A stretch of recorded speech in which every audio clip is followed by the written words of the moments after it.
नमस्कार, आप देख रहे हैं स्वस्थ रहो मस्त रहो, आपका सबसे पसंदीदा प्रोग्राम और आपके साथ मैं हूं किरण। आज हम आपकी सेहत से जुड़े बेहद ही अहम विषय पर चर्चा करेंगे। सिगरेट पीना सेहत के लिए हानिकारक है, ये हम आप सभी जानते हैं। धूम्रपान के खतरों को लेकर के हर तरीकों से जागरूकता फैलाई जाती है, लेकिन इसके बाद भी लोग धूम्रपान करना जारी रखते हैं। धूम्रपान से फेफड़ों के खराब होने और कैंसर के खतरे के बारे में तो हम सभी ने सुना है, हम सभी जानते हैं, लेकिन स्मोकिंग से रीढ़ की हड्डी भी कमजोर हो रही है, यह शायद आपको नहीं पता होगा। स्मोकिंग की लत से स्लीप डिस्क का खतरा बढ़ रहा है, क्योंकि रीढ़ की हड्डी अपनी जगह से हट जाती है। स्मोकिंग से रीढ़ की हड्डी कैसे कमजोर हो रही है, स्मोकिंग से रीढ़ की हड्डी को कैसे नुकसान पहुंचता है, यह हम जानेंगे अपने एक्सपर्ट से। हमारे साथ एक्सपर्ट जुड़ रहे हैं और हमारे साथ देखिए यहाँ पर स्मोकिंग से किस तरह से रीढ़ की हड्डी जो है वो यहाँ पर उसको नुकसान पहुंच रहा है। ये ऐसे सवाल हैं जो लगातार हम यहाँ पर जानना चाहते हैं। सिगरेट पीने से होती है खून की कमी, रीढ़ की हड्डी को ज़रूरी पोषण जो है वो नहीं मिल पाता है और डिस्क समय से पहले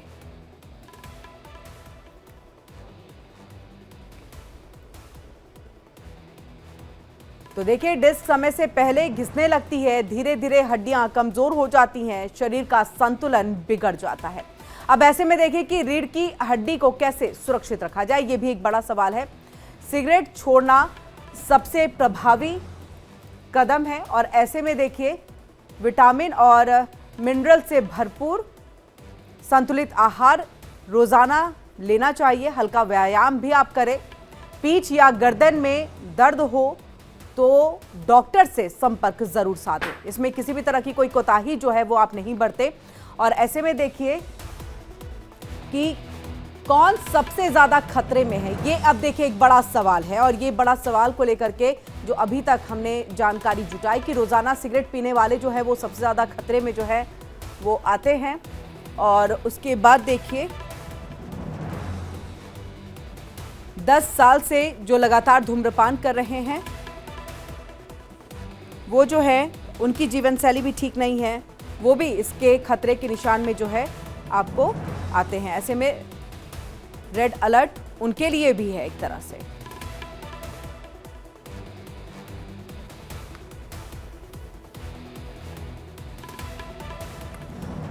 और देखिए शुरुआती लक्षण क्या कुछ है वो भी हम आपको बता दें। पैरों में झुंझुनाहट या सूनापन, चलने में कमजोरी या पैर उठाने में दिक्कत, लंबे समय तक बैठने के बाद दर्द तेज हो जाना, टांग में चलने की क्षमता कम होना, दर्द ऐसा कि सैर या नींद के बाद भी न रुके।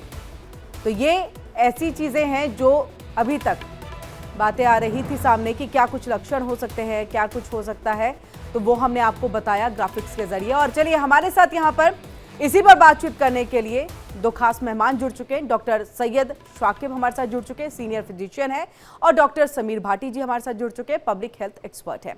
आप दोनों का ही बहुत बहुत स्वागत है। और सबसे पहले डॉक्टर सैयद शाकिब जी, आपका रुख करते हुए हम इस बात को भी समझना चाहेंगे कि अब तक हमने सुना था कि आपको अगर सांस लेने में दिक्कत है, हार्ट इश्यूज है, तो इसकी वजह है धूम्रपान, लेकिन अब ये रीढ़ की हड्डी में भी प्रॉब्लम है।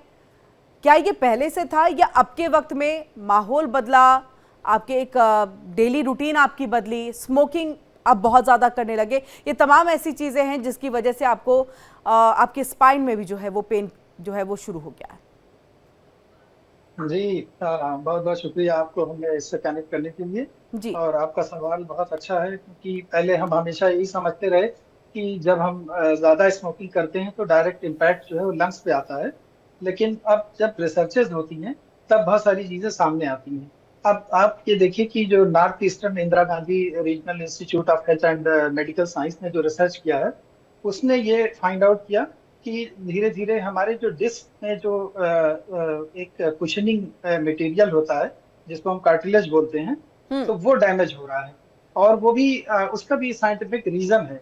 जब हम लगातार स्मोकिंग करते हैं तो हमारे ब्लड में जो ऑक्सीजनेटेड ब्लड है उसका कंटेंट कम हो जाता है, और जो हमारी तमाम छोटे छोटे पार्ट में जो सेल्स में जो ऑक्सीजन पहुंचती है ब्लड के थ्रू, जब वो कण पहुंचती है तो वहाँ डिजेनरेटिव चेंजेस होने लगते हैं।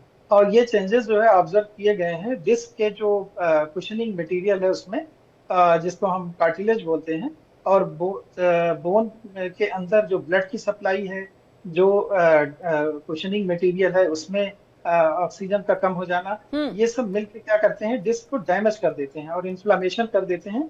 और जब सेल लॉस होने लगता है तो अल्टीमेटली जो है डिस्क एक दूसरे से टकराती है और फिर वो कोलैप्स होती है। तो ये सारे प्रोसेस जो है आप इसलिए फाइंड आउट हो रहे हैं कि एक इंस्टीट्यूट ने इस पर बाकायदा पूरी रिसर्च किया है और उसने जो है देखा कि इस तरह से ज्यादा स्मोकरों में ये चीज ज्यादा पाई जा रही है। तो ये अलर्ट अब आया है कि अब ज्यादा स्मोकिंग करने वाले अल्टीमेटली इन बीमारियों से भी सफर करने लगते हैं। जी। तो हमें डेफिनेटली इसका ध्यान रखना चाहिए कि हम स्मोकिंग छोड़ें और अपनी हेल्दी लाइफ को प्रमोट करें और इन चीजों से अवेयर हो जाएं, ताकि हमें लगे कि हम किन चीजों का नुकसान उठा रहे हैं। जी, हमारे साथ समीर भाटी जी भी जुड़े हुए हैं। डॉक्टर समीर, आपके पास आते हुए इस बात को, क्योंकि देखिए धूम्रपान से अब आपको रीढ़ की हड्डी में भी दिक्कत होगी, और चलिए हम डॉक्टर समीर के पास वापस जाएंगे यहाँ पर। और हमारे साथ डॉक्टर सुमित जी भी जुड़ चुके हैं, ऑर्थो एक्सपर्ट हैं, और डॉक्टर अरुण पांडे जी भी हमारे साथ जुड़ चुके हैं, पूर्व कंसल्टेंट है AIMIM के, एम्स के, आपको बता दें। और ऐसे में हम सबसे पहले यहाँ पर डॉक्टर सुमित आनंद जी का रुख कर लेते हैं। डॉक्टर सुमित आनंद जी, इस बात को, क्योंकि सबसे ज़्यादा खतरा किस व्यक्ति को होता है इस तरह से धूम्रपान करने में? अब तक हमने सांसों में दिक्कत, हार्ट की प्रॉब्लम, लंग्स में दिक्कत, ये तमाम चीज़ें देखी, लेकिन अब रीढ़ की जब बात आई है तो ऐसे में सबसे ज़्यादा किसके लिए खतरनाक है? यानी कि कितना सिगरेट पीने के बाद या फिर कहे कितने लंबे वक्त तक आप स्मोकिंग करते हैं तो आपको ये असर या इफेक्ट जो है इसका पड़ता है आपकी रीढ़ की हड्डी पे? पहले तो बहुत धन्यवाद आपने शो पर मुझे इनवाइट करने के लिए। जी। और अभी मैं सुन रहा था डॉक्टर साहब का जो अभी उनका जो विचार था बिल्कुल करेक्ट है। स्मोकिंग करने से स्पाइन पे जितने दुष्प्रभाव होते हैं उन्होंने बहुत ही क्लियरली मैकेनिज्म के साथ एक्सप्लेन किया हमारे को कि स्पाइन जो है one of the body parts है जो स्मोकिंग से बहुत बुरी तरीके से अफेक्ट होता है। मैं आपको बताना चाहूंगा इसका बैड इफेक्ट जो है घुटने पे, जो जिसका मैं एक्सपर्ट हूँ, घुटने की जॉइंट पे भी बहुत ज्यादा बैड इफेक्ट्स होते हैं स्मोकिंग के। और ड्यूरेशन तो ऐसा, जितना लंबा ड्यूरेशन आप जितने PACS of cigarettes per day लेते हैं उतना ज्यादा एक्यूमुलेटिव इफेक्ट होता है। जितने लंबे टाइम तक आप पीते रहोगे उसका असर जो है बढ़ता रहेगा। ऐसा नहीं है कि अगर आपने बीच में छोड़ दिया फिर स्टार्ट कर दिया तो पुराना इफेक्ट चला गया है। और इतनी कम उम्र में आप स्टार्ट करोगे तो एक इम्पॉर्टेंट पॉइंट यहाँ शेयर करने का ये है कि 20 से 25 साल की उम्र में जो हमारी बोन है वो पीक बोन डेंसिटी को रीच करती है। यानी कि भी जो है बोन इतनी स्ट्रेंथ गेन कर लेती है 25 साल की उम्र में, जो फिर वहां से डिग्रेड करना तय है। तो हमारे को अगर अच्छी हैबिट्स हैं, स्मोकिंग अल्कोहल नहीं है और जंक फूड नहीं है, एक्सरसाइजेज अच्छी है, तो हम ये पीक बोन डेंसिटी रीच करते हैं। And then we can expect कि जब यहाँ से डिग्रेड हो तो आधी बढ़ती उम्र में हमारे को ऑस्टियोपोरोसिस ना हो। लेकिन अगर कम उम्र में ही हमने स्टार्ट कर दिया स्मोकिंग तो हम कभी भी वो पीक डेंसिटी रीच नहीं कर पाते हैं, तो ऑस्टियोपोरोसिस होना यानी बोन का खोखला और वीक होना तय है। साथ में नी का डैमेज, कार्टिलेज में अर्थराइटिस होना, ये सब नी स्मोकिंग के कारण बहुत ही कॉमनली देखा जाता है। रीढ़ की हड्डी क्या अपनी जगह से हट भी जाती है? ऐसा भी कुछ होता है क्या सर? हाँ, अगर अर्थराइटिस बहुत सीवियर हो जाए, साथ में अगर लिगामेंट मेनिस्कस में भी डैमेज हो जाए, तो हड्डियां आपस में फिर रगड़ खाने के बाद सबलक्सेट कर जाती है, यानी कि एक दूसरे के कांटेक्ट को कम कर देती है, जिससे चलना और मुश्किल होता है, चलने में लचक आती है, टेढ़ापन आ जाता है। ये सारे दुष्प्रभाव उसी वजह से होते हैं। जी। डॉक्टर अरुण पांडे जी भी हमारे साथ जुड़े हैं। डॉक्टर अरुण पांडे जी, आपका स्वागत करते हुए इस बात को, क्योंकि शुरुआती क्या सिम्टम्स दिखे या दिखते हैं जिससे हम ये समझ जाए कि अब खतरे की घंटी है, स्मोकिंग तो छोड़ना ही है, डॉक्टर के पास भी कंसल्ट करना है, और इसकी कोई होम रेमेडी नहीं है, क्योंकि वैसे भी हम देखते हैं बोन को लेकर के कोई होम रेमेडी जो है होती ही नहीं है, क्योंकि ये अंदरूनी तौर पर आपको वापस से अपने बोन को स्ट्रॉन्ग करना होता है। जी, सबसे पहले तो नमस्कार सभी आपके दर्शकों को। और मैं बात कर रहा हूँ जहाँ से डॉक्टर सुमिता ने बात बताई है, वहीं से मैं ऐड ऑन करता हूँ कि स्मोकिंग के कारण होने वाले दुष्परिणाम केवल हड्डी तक ही सीमित नहीं है। मैं अगर इसको और विस्तृत कर दूं, टिप टू टो, यानी कि अगर बालों से लेकर आपके पैरों के नाखून तक, मैं एक एक डिजीज गिना सकता हूं जो स्मोकिंग के कारण हमारे शरीरों में पड़ता है। अब समझिए कि बालों का टेक्सचर बिगड़ता है, बालों की शाइनिंग जाती है, बाल बहुत कमजोर हो जाती है, मैं टिप की बात कर रहा हूं, और तो नाखून तक का इसका इफेक्ट आता है।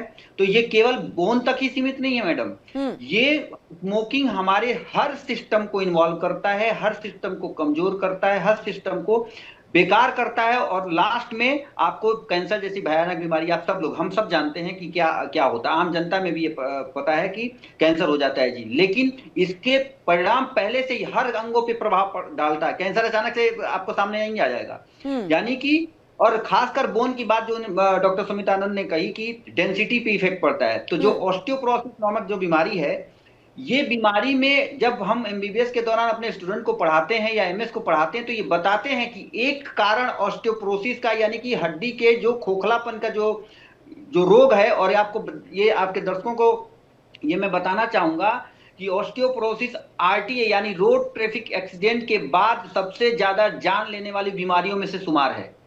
इतनी खतरनाक ये बीमारी है। तो आरटीए, जैसे सब लोग जानते हैं, रोड ट्रैफिक एक्सीडेंट से पूरे वर्ल्ड वाइड सबसे ज्यादा मौतें होती हैं। तो अगर सबसे ज्यादा बीमारी जिसमें मौत होती है उसका अगर आप कारण निकालेंगे तो वो टॉप 5 में ऑस्टियोपोरोसिस भी आती है, इतनी खतरनाक है। तो यानी कि हड्डी कमजोर होना ऑस्टियोपोरोसिस का लक्षण है। कहीं भी आपको अगर हल्का सा दबा रही हैं, आपको दर्द हो रहा है, तो ये समझ लीजिए कि ऑस्टियोपोरोसिस नामक बीमारी आपको ग्रसित कर रही है। अब ये कारण हम पढ़ाते हैं और बताते भी हैं अपने स्टूडेंट को, और जो भी हमारे पास पेशेंट आते हैं उनको भी बताते हैं, और उनमें से एक मुख्य कारण क्या है, स्मोकिंग है। तो अर्ली ऑस्टियोपोरोसिस डायग्नोस होती है, और ऑस्टियोपोरोसिस में केवल यही नहीं कि हड्डी ऑस्टियोपोरोसिस में खोखलापन हो गया, हड्डी जल्दी टूट जाएगी, इसके अलावा as a surgeon, as a orthopaedic surgeon क्या प्रॉब्लम आएगी ये मैं बताना चाहता हूं। आपको लगता है कि नहीं ये इलाज कर लेंगे, नहीं।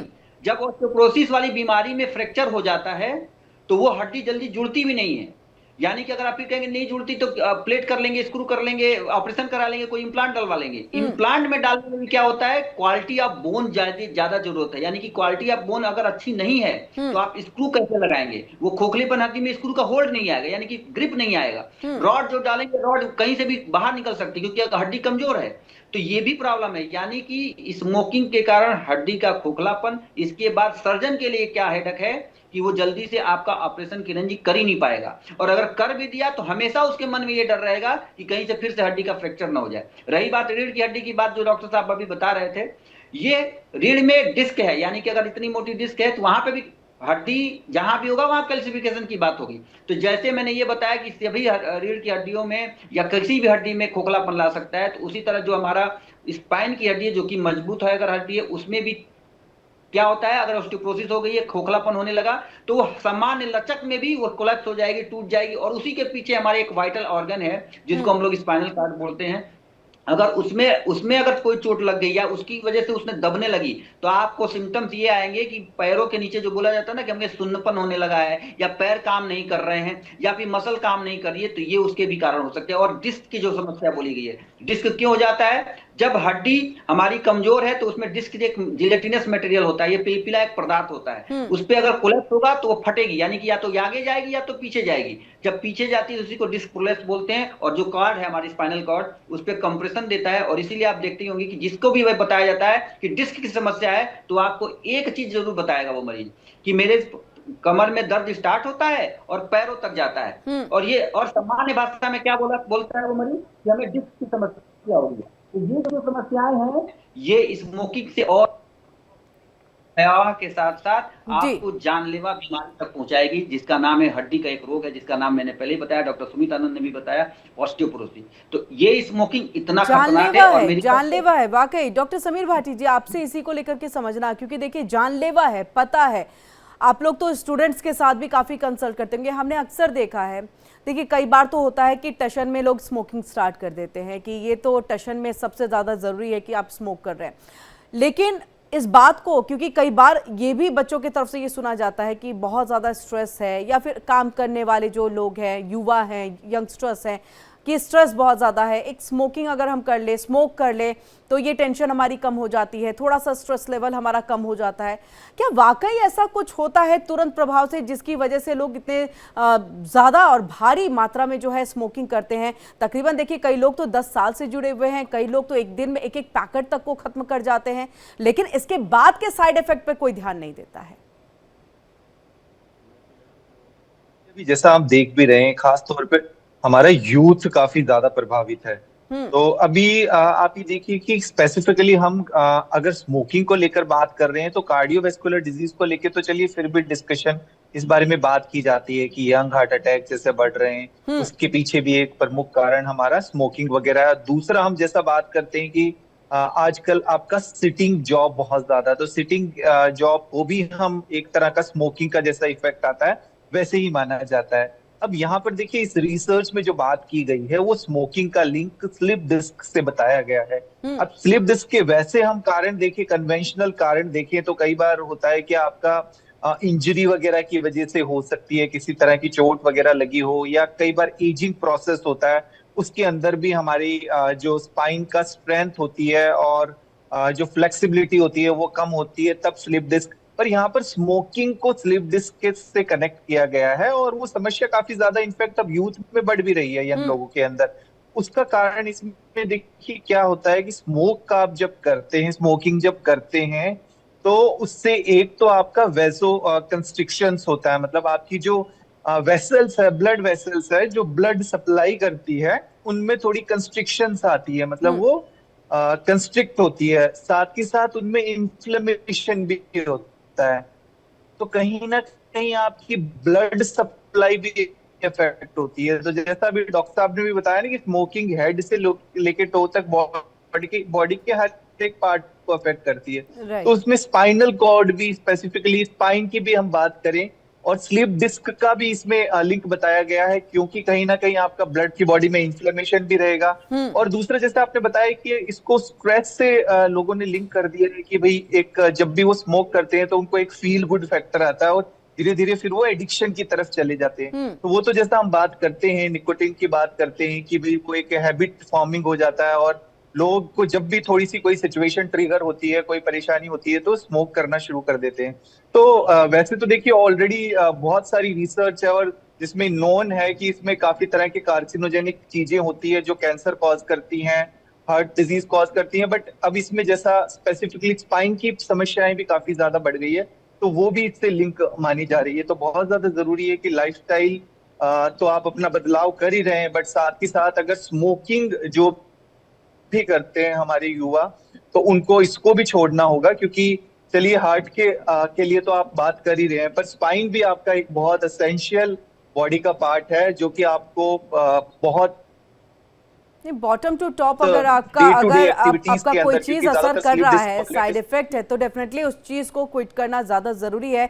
डॉक्टर सैयद शाकिब जी आपके पास, क्योंकि हम स्लिप डिस्क की बात कर रहे हैं, क्योंकि हम अक्सर देखते हैं, अच्छा हम सही तरीके से जो है पिलो रख करके सोते हैं, शायद इस वजह से जो है प्रॉब्लम आ रही है, या बैठने का हमारा जो एक तरीका, एक पोस्चर जो है वो सही नहीं है, हम ठीक से बैठते नहीं हैं। खास तौर से ये स्टूडेंट्स इस बात को, या फिर उनके पेरेंट्स भी है, यही सोचते हैं और एक स्मोकिंग को इसकी वजह नहीं मानते हैं। क्या ये भी हम माने कि एक इस तरह के केसेस सामने आना या इसमें एक बढ़ोतरी देखा जाना, ये इग्नोरेंस की वजह से भी है? और इसके साथ सीआरपी की अगर हम बात कर ले, जो सी रिएक्टिव प्रोटीन है, इसमें एक सूजन पैदा करने वाले तत्व जो है उसके स्तर को भी ये बढ़ा देता है। तो हम चाहेंगे कि बॉडी पार्ट में किस तरह से ये, क्योंकि देखिए रक्तवाहिकाएं जो है उसमें रक्त के फ्लो को वो कम कर देता है, ब्लड फ्लो को कम कर देता है, इसकी जानकारी तो आप सब दे रहे हैं। इसके साथ साथ क्या सूजन बढ़ाने की भी जो एक चीज है उसको भी यहाँ पर बहुत ज्यादा बढ़ाता है वो? नहीं, देखिए अभी हमारे डॉक्टर सुमित ने बहुत ही आपको प्रॉपरली बताया, फिर डॉक्टर समीर ने भी बताया और हमारे दूसरे सर ने बताया। तो हम भी यही बात कर रहे हैं कि देखिए जब स्मोकिंग, एक्सेसिव ऑफ स्मोकिंग होती है तो उसमें एक फैक्टर जो है निकोटीन का होता है, और निकोटीन जो है वो वेसो कंस्ट्रिक्टर है, यानी कि बारीक नसों को जो है सिकोड़ देता है और वहाँ पे सप्लाई थोड़ी हैम्पर होने लगती है। तो जब एक तो ब्लड की सप्लाई कम जा रही है, ऊपर से जो है उसमें निकोटीन भी ऑलरेडी जा रहा है और वो इसको कॉज कर रहा है कि वहां पर जितना ऑक्सीजनेटेड ब्लड मिलना चाहिए उस सेल्स को, उस टिश्यूज को, वो नहीं मिल पाता है। तो ये नुकसान करता है और इसी वजह से ये वहां पे फिर इन्फ्लेमेशन और वहां पर फिर वो न्यूट्रिशन प्रॉपरली ना मिल पाने से बोन जो है वो डैमेज जल्दी जल्दी होने लगती है।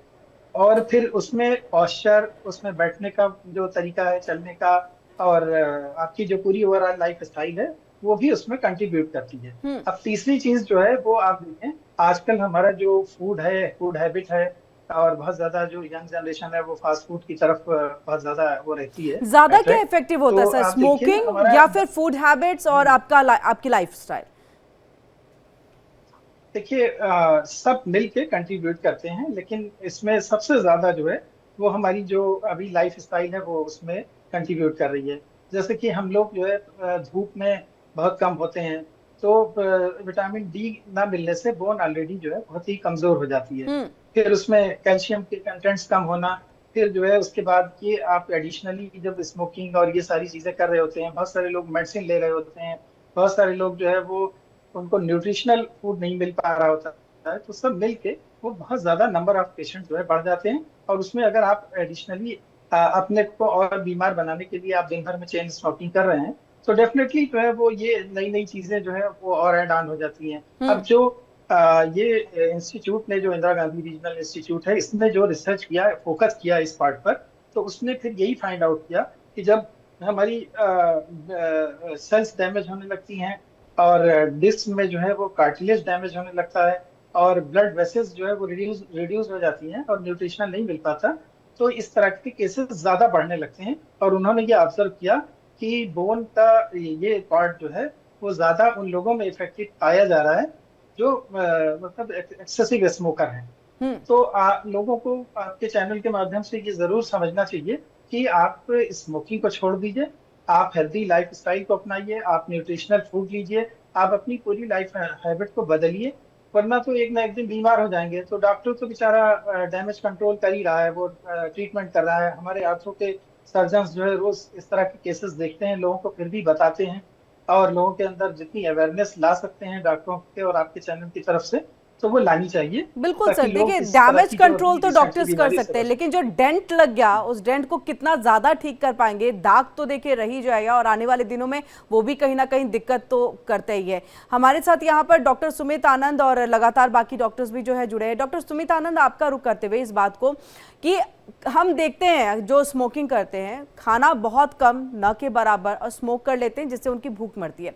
उनको ये लगता है कि शायद स्मोकिंग करने से मुझे कम भूख लगेगी और मैं खाना कम खाऊंगा तो वजन मेरा नहीं बढ़ेगा, मैं मोटा नहीं होऊंगा या होंगी, जो भी है।